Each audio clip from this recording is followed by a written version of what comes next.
the Lord. Ang pinakamataas na pagpupuri, pagluluwalhati, pagpupuri, pagpaparangal sa pagligtas, ang ating pinakamamahal na Panginoong Kristo. Pag-alaala sa mga ginintuang turo at aral ng ating beloved parents in the Lord. Pagbati sa buong beloved Almeida family, beloved preacher, beloved brethren, and beloved visitors. Praise the Lord. At ako po, si beloved Brother Pio Dakara. Ako po ay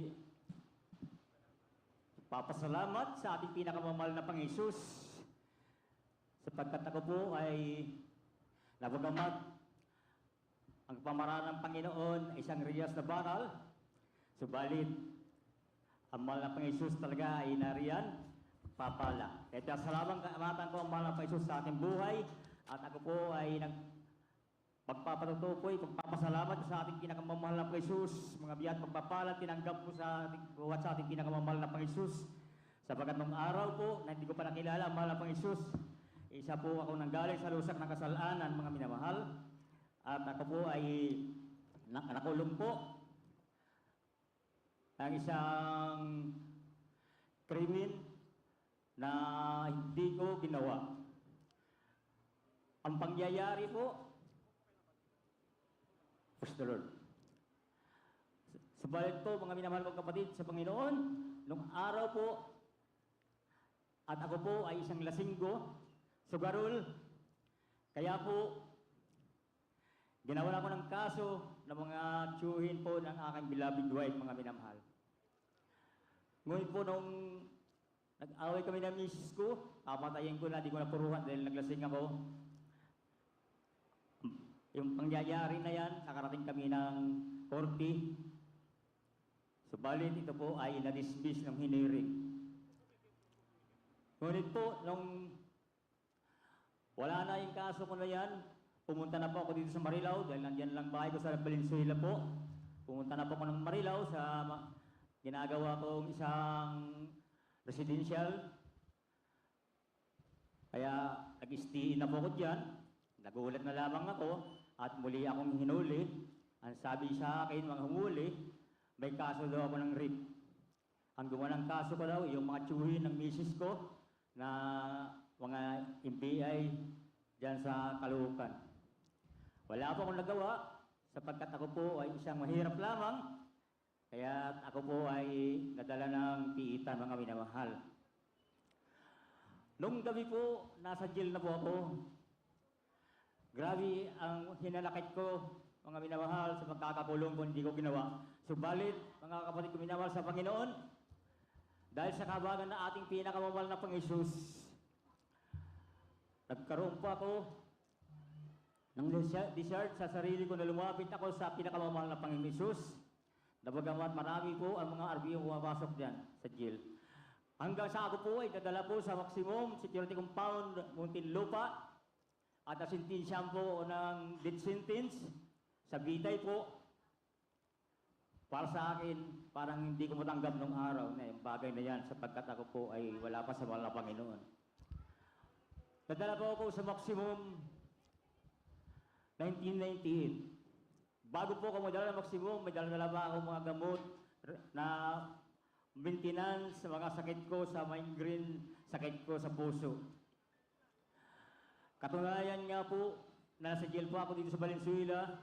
Ako po ay nakumpine pa po dito sa Pulo General Hospital dahil sa mga sakit ko na yung karamdaman ko, mga kapatid. Subuhan na madala na po ako ng maximum. Papasalamat ako sa mahal na Panginoon Jesus at dumating ang gawain ng Jesus Miracle Crusade International Ministry, pinamumunuan po natin beloved Evangelist Pastor Willie Estrada Almeida, beloved Assistant Pastoral Almeida. Tunay nga mga minamahal, doon ko po napagtanto sa akin sarili na sa dinami-dami ng religious o gawain na dinadaluhan ko, kakaiba ang gawain ng Jesus Miracle Crusade. Doon sa pagpupuri namin, nagkakaroon kami ng trembling, nag-iiyakan habang nagpupuri, mga minamahal. Kaya sabi ko sa sarili ko, nandito talaga ang mahal na Panginoon Jesus sa kalagitnaan. Dahil ako po, ang isipan ko ay magpatuloy na ako sa Panginoon, kaya nagpabautis muna ako sa tubig sa pangalan natin pinakamamahal na Panginoon Jesus. December 28, 1998, magpabautismuhan po ako sa tubig. Simula po noon, mabautismuhan po ako sa tubig, 1998. Mga karamdaman ko na yan, migraine at ang sakit ko sa puso, ay hindi na po sumumpong ni minsan man magpas hanggang ngayon. Kaya sabi ko sa sarili ko, totoo ang gawain ng Jesus Miracle Crusade International Ministry. Na bagamat katakot-takot ang pag-uusig sa amin sa Maximum, mga minamahal, kung minsan di ko makalimutan, nagagawain kami ng araw ng Friday, pinaikutan kami ng buong PDL na mga Islam po. Dahil galit sila sa mga Kristiyano. Pero sa habag ng ating pinakamamahal na Panginoon, napayapa po sila. Nagtuloy-tuloy ang gawain namin doon sa Maximum. Nung time, mga minamahal, nasa Talipa Hulusulo, ating mahal na pastor, 10 ng 12 prayer warriors, napaalaya ang mga hostages na mga sipadan hostages, mga minamahal, dahil sa panalangin ng ating mahal na pastor, 90 days, 110 days, ang kanilang pag-aayono. Dahil sa kanilang pag-aayono, maraming pinalaya. At kami din po, magkakapatiran sa Maximum, patuloy din po kung nag-aayono, lalo na po nung umpisa na bitay ni Sagaray, lahat po kami, nababagabag na ang posisipan, hindi po kami mapakali. Nung umpisa na ng lethal injection kay Sagaray. Siyempre, ang isipan namin, si Sagaray, ang pinakauna, lahat kami mga bitay, hindi rin na kami mapalagay. Dahil isa't isa sa amin, maging ako mga sarili ko, sabi ko, anytime, baka akong isunod. Subalit, nagpapasalamat ako sa mahal na Panginoong Jesus. Dumating ang gawain ng Jesus Miracle Crusade International Ministry. Doon po kami nagkaroon decide mag-ayono, prayer and fasting, 40 days. Sama-sama nag-fasting. Ang sabi ng ating mga manggagawa, fast to death. Baby tayo na lang kayo. Mamatay babuhay sa Panginoong Isus. Ginawa namin po, mga minamahal, pa-fasting yan, sama-sama, kay prayer. Kaya nagulat kami, biglang naabulis ang bitay. Kapuri-puri ang gawa ng ating pinakamamahal na Pang-Isus. Isa ka pa ang patotoo, mga minamahal, mayroong tayong kapatiran sa Maximum na may karamdaman, hindi na makabangon, maging sa kanyang pagsisiyar, tinutulungan namin ang kapatiran, binubuhat namin sa siyar, maging ang kanyang sipir, kanyang matalong, kami po ang nagtatanggal, inuubad namin, tinadala namin sa siyar, pagkatapos binubuhat na naman namin ulit, pabalik sa kanyang tarima. Tawag doon tarima yung tatri. Ang kanyang tarima bakal, lagpas sa biwang ang taas. Hindi na siya makagalaw, ang kanyang mga mata lamang po ang gumagalaw.